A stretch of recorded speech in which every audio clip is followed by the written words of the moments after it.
ole nula senior thuam thiani le cho ela ti than thu hi zo bom ding di kan ti ka laka han kanon da chuak thin dona he thon thu hi chu mi ti hlim thei chi thil ani dona chu wangin in lo ngai thak pon nga hlim taka in ngai thak thei nan lo in buat sei ve ula thei top karon chua zel ani o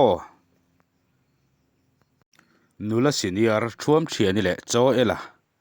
bung khat na in chiar chaudon tanang miang kumin weme dei zet chu aminol puyan phur boka weme dei po anuam hut hut kher mai zan lam thlenga program siamin hlim hle an tumani weme dei zana chuan thuam thiani ngei mei chu ro to ta chuan kalpia ron som ve in thuam thiani po chu hol lam kal tura a in siam lai me kalo ni a thuam thiani chuan ti sa tho lampang ha in ke kor bul a ha thunga rap chunga vai lo an da le mai zia le kha an da chu wai bom wai ti in ziak po re trep to chuan khung polin adar ba beka chuan konfi takin a khung tha na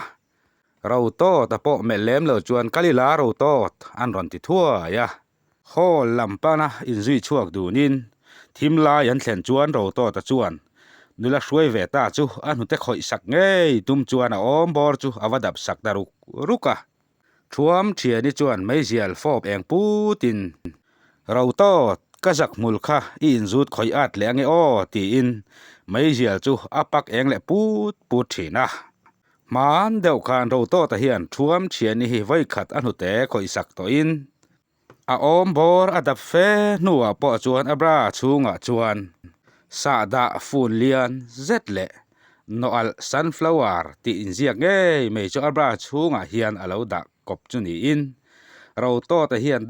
dapin adap fu mai thailo beidong deuh chuan azak nuelam adap phei china thuam thiani zak mul chuan ro to ta kuda chuan lo at palin ro to ta thin rim lutuk hian rai tak biak du lo phanan alo mang nge to ani rau to ta chuan zan in chu thuam thiani chu ivan ban em ve aron ti chuak phong mai vo in kan fe ka in bual hlei nem tia thuam thiani chu ron nui hokin azak lo em mai le ngal hol kot vela chuan tlangwal rual chu lo thupin thuam thiani chu chung ho zinga chuan mai zial fop ling putin ati ti zuwa nakin dewa chuan ro to ta apia deuh leka ding chu va awin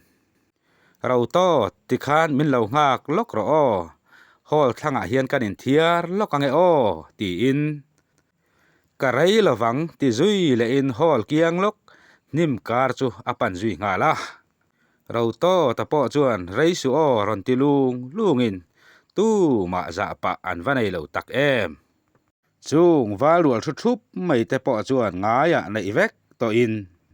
ro to ta le thuam thiani in biak na po chu se omin tu ma an om lo program te an transfer nu chuan an khozai thiam chu zai tura somin zaleng hei zong zinga hian ti hlange kha aron sa a thuam thiani po chu mi palam kara chuan bungong aron lam ve in a phur a chuan ala tang zuya heti chen kopui nei lo rawa chuan khovel hinuam ala ti ber mai ome uai be dei tu nilai zana chuan nilai zan in khom thu pui hong turin an ruat ve a nilai zan aron thlen le po chuan a kon fi le kher mai tarmit lian hlai pui bunin nilai thu pui bu chu torch light ta chun eng kulin kau ran kal phung chuan zir ho ta thuam thiani hi kau ran lama mi pui ma din chu to chuan mi tui seng lo om du mia lo ang chi kha ni a upathan dan a chiar cholai te chuan a hnuk ul tlatin a chiar le hlei thei ta tlat lo mai nu ho thut na lam chu mel phein hallelujah tieron au chuak an om har ati kher mai chiar chun zom mai thei lawa a in dom kun tak tlat nuwa chuan Chairman chuan oilo mel zetaron thlek dukin aron amen sakta sup mai le amen te adon tak nuwa chuan luang taka chiar zui vele thein a in chiar zo ve ta nge a soi ho tur te chu chiar chuak le in soi ho na lama tran la ka tul je te chu soi kai ta zel mai Chairman chuan ron mel le thinin Chairman po chu a ham bui to a hun top lama chuan tong tra in a masabera upa ho tan uluk takin an dil sak nge ya pavalai KTP le ko ran mai chia te kai chho zelin adil sak uluk kher mai in khom bana chuan an khothen om matanga ron zin tlangwal pathum chuan biak ina mi pui ma a ding ve ta chu ti in an ron rim ve a chu a in leng te po chu za mo lam dai te soi puin ama la chu anui khum uara a kha tokin meizial azureng boknen mi khwal zinga no pang mel ber chu thing pui luma te ala tir ta tak dewa ma se hemi zan hian an hlim phian mai ani hetianga tha da tak taka atong zau thina wang hian mi pa ho po hian an I thot lo ani kha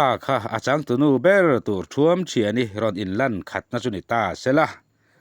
tuna achang tu pa tur cho elave thung o apa thana te in bula chuan cho elange mai chuan ipte fual taka akin achunga chuan seilum thanem tak a akru ya akut veilam chuan a ipte chung a seiru kher kak chu zuhum runin apa thana te in hnuai an thing kon karvel chu uluk taka bi le dukin eng tak mu tumang mo cho ele hi cheria sang thau mai ni in half pain ke korbul lian zet thlir mai ha in a ke kora chuan angal a thol thin hle mai gliders chapal lian zet bunin a sampo a beng a khu deuh chup a zo in sambuk mi alo ni pok nen a mel po alang puk rui thei ani ti sat ngong zau zet nei apate hak tok ni jok om tak chu ha in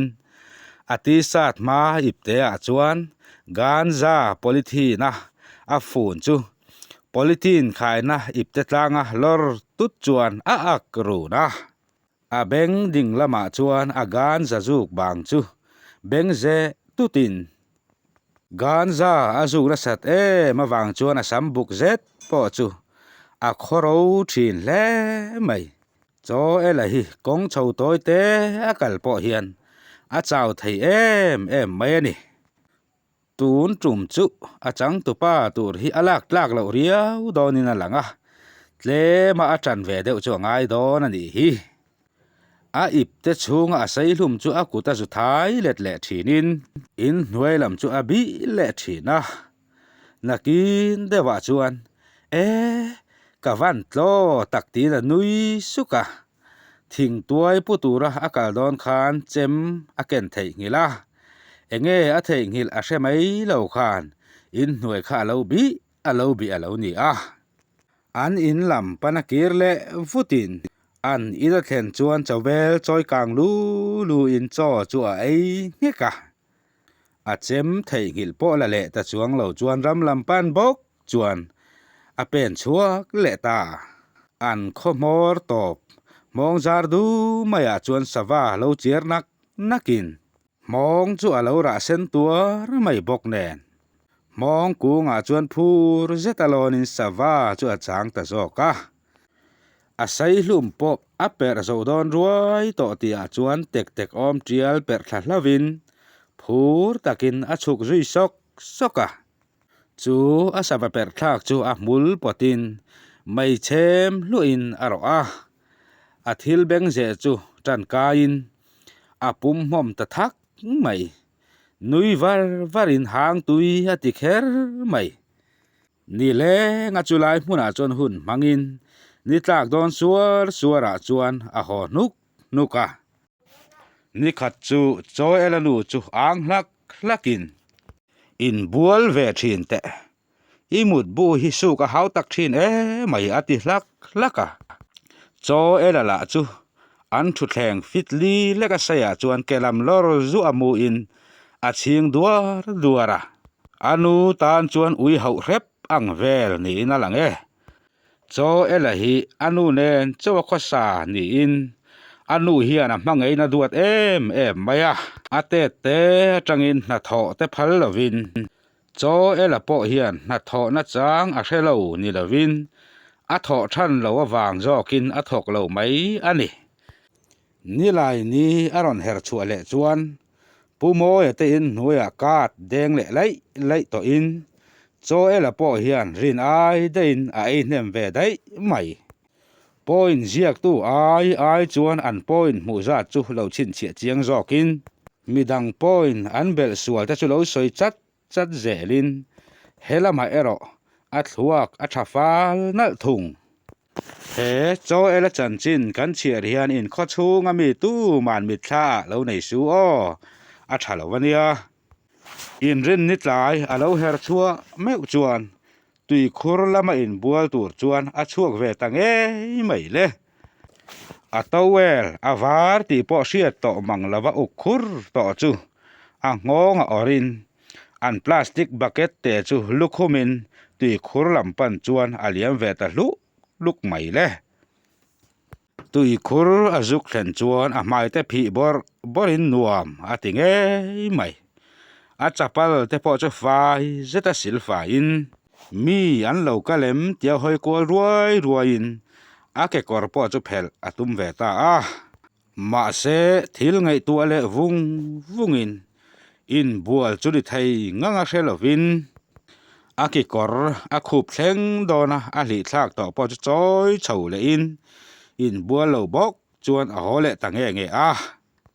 kum tir lama anu in vok in satura ati po kha ban pakhat chu phun ve wa to in a ban phun ber kher chu thing nung du chi alo ni bok nen a chor dup to asak chun zom na tur chak dang ero pu chun zom man bik mai lovin tun hi ala thleng ta hri chu ani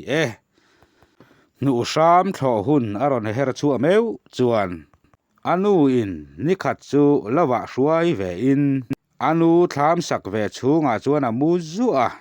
suang tu na pui anei ve ta hlau mai ama nge po chu tianga ngai tu na pui anei ta mai chu lom ve hle in a sei sir zonga in her votin anu hlau thlo chu azuk thlir vunga in let zang thal le vutin ching dual tung chuan in to del theina tur kong sang chu aril ruin a tap kwal ve na sakher mai suang tu na pui ne na hun mang chung chuan lo sul hon po a hun le ta der mai a sei ro kher le sei hlum a ana ipte bok chu ak chuak le in kong kam vela sawa lo om te chu uluk taka vele dun thinin a per thum le pop thina tuna hri chuan cho hian ma son na lam kong ala hoi hri bik lo hle mai chol ni jing aron her chuaka an then om ten an lo vul sak bok chu per thule in in an nei zau tha boka sana na chuan ngei ngai meu lo ani anu po hian atira khachuan hetia mi aron rek ho fo hi thalo ti viau thin ma se sa hi chu atui ngain atui reng tho si enge moza an ei nu chuan the thiam ve viau to in chol ni jinga chuan sa an ngei bi ngai hau lo ani an khoko ran upa chu ron leng lut ve lolin joel in khom lam te hi ngai tu ve deu te aron ti ang deu buya akhabe chu hiat kwalin ming dani khan ka in khom to kha ban setati in khom hi ka tuina ani ve vaklo ati zui supa ming dani khan in khom ve nge in khom tran tu tong trai lai khan hoi kwal zukin a chuak ruzul khani ming tak ngial po da le ta chuang lovin hun le ni mang chho ve zel chu ani hei hi chang tu pa introduction chu ani chun zom na lama kan nui tang le dar tura ngai la thuam thian ni le cho ela te hian in tan thil pakhat tal ti sak ve che sela itana dam doi ni bok voi khatal ilo lui sak ve don ni cho ela ngat phei hi chu ama po in chom zo lo ani itan thil dang ti sak thei tur che she hau lawang le amaro chu ilo nui pui khan itan dam doi thatakani ti sia in thei to pin ilo nui ve don ni man tha mut tui vek ule